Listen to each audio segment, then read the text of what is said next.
இன்னைக்கு ரொம்ப டேஸ்டியான ஒரு ஸ்வீட் ரெசிபி பண்ண போகிறேன். இது சின்ன பசங்க மட்டும் இல்லை, பெரியவங்களும் ரொம்ப ரசித்து சாப்பிடுவாங்க.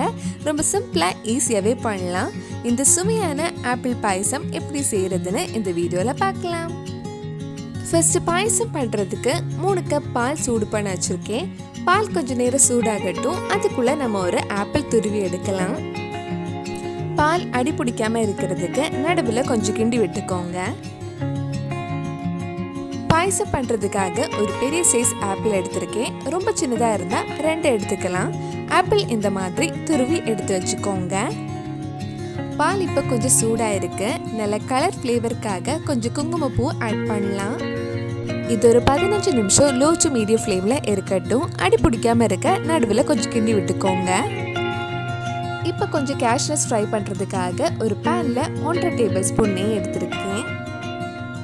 நெய் சூடானதும் கொஞ்சம் கேஷ்யூஸ் ஃப்ரை பண்ணி எடுக்கலாம். நம்ம சேனலில் இதுக்கு முன்னாடி நிறைய பாயச ரெசிபி, ஸ்வீட் ரெசிபிஸ் எல்லாம் பண்ணியிருக்கோம். நீங்கள் இன்னும் அந்த வீடியோஸ் எல்லாம் பார்க்கலன்னா அதோட லிங்க் கீழே டிஸ்கிரிப்ஷனில் இருக்குது. மறக்காமல் அந்த ரெசிபிஸும் போய் பாருங்கள். கேஷ்யூஸ் ஃப்ரை பண்ணி முடிச்சதுக்கப்புறம் அதே பேனில் மறுபடியும் 1 டீஸ்பூன் நெய் ஊற்றி நம்ம துருவின ஆப்பிள் கொஞ்சம் நேரம் வதக்கலாம். அந்த ஆப்பிளில் இருக்கிற தண்ணியெல்லாம் வற்றி நல்லா ட்ரை ஆகிற வரைக்கும் கொஞ்சம் நேரம் லோ டு மீடியம் ஃப்ளேம்லேயே வதக்கலாம். பாயசம் சூடாகி ஒரு 15 நிமிஷம் கிட்ட ஆயிடுச்சு. இனி இதில் இனிப்புக்காக 1/2 கப் கண்டன்ஸ் மில்க் ஆட் பண்ணுறேன். கண்டன்ஸ் மில்க் ஆட் பண்ணால் பாயசம் நல்லா ரிச்சாக க்ரீமியாக கிடைக்கும். கண்டன்ஸ் மில்க் வீட்லேயே ரொம்ப ஈஸியாக சிம்பிளாக பண்ணலாம். அதோட லிங்கும் கீழே டிஸ்கிரிப்ஷனில் கொடுத்துருக்கேன். கண்டன்ஸ் மில்க் ஆட் பண்ணதுக்கப்புறம் மறுபடியும் உங்களுக்கு கொஞ்சம் இனிப்பு வேணும்னா அதுக்கேற்ற மாதிரி நீங்கள் சுகர் ஆட் பண்ணிக்கோங்க. நான் 3 டேபிள் ஸ்பூன் கிட்ட சுகர் ஆட் பண்ணியிருக்கேன். இது நல்லா மிக்ஸ் பண்ணதுக்கப்புறம் லோ ஃப்ளேமில் இன்னொரு 5 நிமிஷம் வச்சதுக்கப்புறம் ஆஃப் பண்ணிடலாம்.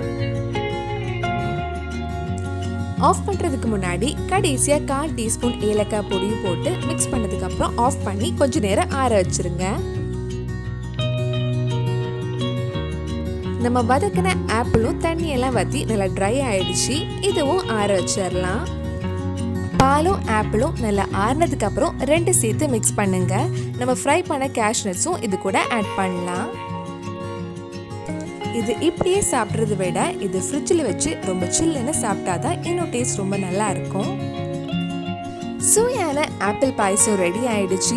சின்ன பசங்களும் பெரியவங்களும் ரொம்ப ரசித்து சாப்பிடுவாங்க. கண்டிப்பாக நீங்களும் இந்த டேஸ்டியான ரெசிபி உங்கள் வீட்டில் செஞ்சு பாருங்க. பிடிச்சிருந்தா இந்த வீடியோவை லைக் பண்ணுங்க, உங்கள் ஃப்ரெண்ட்ஸ் அண்ட் ஃபேமிலிக்கு ஷேர் பண்ணுங்க. வேறு நல்லா ஸ்வீட் ரெசிபி நம்ம சேனலில் ட்ரை பண்ணலான்னு கீழே காமெண்ட் பாக்ஸில் சொல்லுங்கள். நீங்கள் இன்னும் என்னோட சேனலை சப்ஸ்கிரைப் பண்ணலைன்னா மறக்காமல் சேனலையும் சப்ஸ்கிரைப் பண்ணுங்கள். கூடவே அந்த பெல் ஐக்கனை ப்ரெஸ் பண்ணால் நான் புது வீடியோ போட்ட உடனே உங்கள் ஃபோனுக்கு நோட்டிஃபிகேஷன் வந்துடும்.